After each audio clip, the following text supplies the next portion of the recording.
After learning that this administration wants to send more troops into harm's way without proper protection, and that it wants to cut funding for those veterans who return while hiking their health care fees and drug payments. If we were to learn that hundreds of wounded American soldiers back from Iraq are forced to endure substandard care in shoddy, rundown facilities, maybe it shouldn't be so shocking. But in our third story tonight, it is shocking and offensive, and an indictment of the political hypocrisy that has been substituted for the absolute mandate presented to every American government by President Lincoln: to care for him who shall have borne the battle and for his widow and his orphan. A mandate the current administration is ignoring. Reporting for the Washington Post, NBC News, and MSNBC is the Post's Dana Priest. Tucked away in a northwest Washington neighborhood is a former hotel the Army simply calls Building 18. It's an unlikely place to house injured soldiers in the nation's capital. But the respected Walter Reed Army Medical Center, just across the street, is overflowing with the wounded from 5 years of war in Afghanistan and Iraq. So for some of the 700 outpatients, Building 18 is now home. Walter Reed clinical social worker Joe Wilson. So they had to do a quick renovation, which was very quick and very cursory, that didn't necessarily address all of the issues that you'd want to address if you were building a barracks. Many soldiers living here are being treated for brain injuries and psychological stress. They've been promised the best the nation can provide. We owe them all we can give them. But as a Washington Post investigation found, conditions here are far from ideal. Mold and peeling wallpaper, shower rot, mice and cockroaches. Walter Reed staff members and outpatients told the Post that conditions here at Building 18 are symptomatic of a system overwhelmed by more injured soldiers than the Pentagon expected. Small matters can become huge obstacles to injured servicemen trying to recover. Marine Sergeant Ryan Groves lost a leg when a rocket-propelled grenade exploded near him in Fallujah. You know, we're missing legs, arms, brain injuries. For Groves and others, reporting to a supervisor meant an awkward trek around 3 buildings.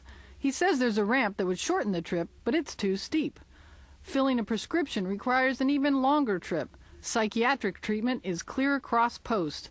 And at the end of the day, a long trip home uphill. But his larger complaint is that his military supervisors didn't treat him like a patient. They made me feel like on a regular basis, like I was being a lazy, weak, poor excuse for a Marine. Soldiers can tend to feel disenfranchised from the system. They begin to resent the system. They'll withdraw. They'll not seek out services. No one is complaining about the quality of medical care at Walter Reed. Most say it's top-notch.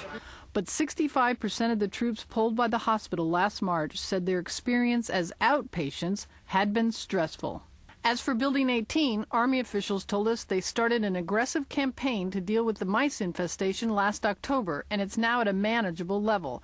They also say they will review all outstanding work orders in the next 30 days, and they've added more social workers, case managers, and platoon sergeants to better address the needs of outpatients. But for soldiers and Marines trying hard to recover, it's another battlefield, here at home. Dana Priest for NBC News, Washington. Ironically, thanks to medical advances in the field, the Iraq War is yielding a far higher ratio of wounded to fatalities. In other words, had this war been fought just a couple of decades ago, the fatality totals would be much higher. And on the flip side, we would have expected far fewer serious injuries, meaning that today, far more of our troops require better care than they're obviously getting. Let's bring in Iraq War veteran John Soltz, now chairman of the Political Action Committee, VoteVets.org. John, thanks for your time tonight. Oh, yes, sir. Thanks for having me on. It's a pleasure. Is the Washington Post account of the outpatient conditions at Walter Reed consistent with the accounts you're hearing from around the country? Well, you know, sir, I think the Washington Post piece, it speaks for itself. Walter Reed is in a specifically, different position than some of the other outpatient places around the United States Army and the Department of Defense. Last year the Republican Congress decided they were going to brack a lot of military installations around the country, which means base realignment and closure. Walter Reed, it came up on that list. So I think, you're seeing the effects of that policy, which is, why are you going to fix the paint and clear the mice out of an institution that's closing? I think the second striking, thing about this piece is that this is actually part of the Department of Defense, that this is not the Veterans Administration, which we know is woefully underfunded. The DOD is responsible, you know, for these soldiers until they leave active duty. So basically, the same administration that brought us no body armor and no up-armored Humvees is the same administration that just brought us mice at Walter Reed, and their support for the warfighter is abysmal. Even if this country had to pay full price at private hospitals so these guys, our neighbors and our friends, could get the care that they need at full price, no insurance, could the cost possibly amount to more than a microscopic fraction of the billions we've seen vanish down the rabbit holes in Iraq?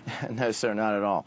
You know, votevets.org, we did this, you know, this big commercial with body armor, and we blew up the body armor, and, you know, it cost me $1,000 on eBay to buy the piece, and when my unit went to Iraq, you know, we were cross-leveling plates, you know, we didn't have up-armored Humvees. It took public embarrassment for that. So the tactical equipment, it's actually not that expensive. And what makes this so shocking is the money is there for the Pentagon. They get what they request. They get the supplementals from Congress. So what this is an administration that's dedicated to the high-end corporate contractors, you know, the high-end weapon systems in the sky, the super-duper missile defense systems that alienate our allies.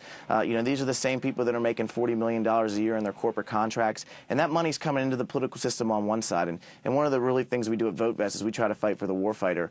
And, you know, in this specific case, there's no reason why we can't spend, you know, the small money on the regular warfighter when we're spending the large money on weapon systems that aren't making a difference on the war on terror. Where is the protest over this? I mean, we've heard this political nonsense about Iraq veterans being spit on or symbolically spit at, and claims withdrawn, and a huge political hubbub made over this.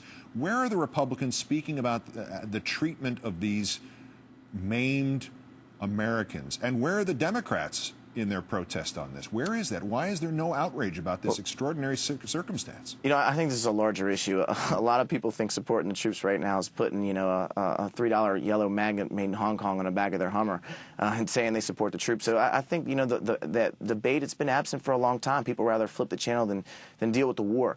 You know, as for the Republicans, I mean, they just presented another budget to the, you know, the president just, you know, did a new budget that slams the VA 2 years down the road. It was woefully underfunded last year by $2 billion. As for the Democrats, I think we're seeing movements in this direction. You know, Congressman Murtha's plan here is basically not to let more guys go to Iraq unless they're trained properly, unless they're equipped properly. So this is the first time we're actually seeing oversight from Congress, and I expect to see that. And there's no reason why the President and the Secretary of Defense, who controls this facility, shouldn't have an immediate investigation. And Congress should demand hearings immediately on this, because our troops deserve the best, and they deserve, you know, support that's worthy of the sacrifice they're making in this war. To protect he who has borne the fight. It's shameful. There's no other word for it. John Soltz, Iraq vet, chairman of VoteVets.org. Our greatest thanks for your time tonight, John. Thank you, sir. Appreciate it.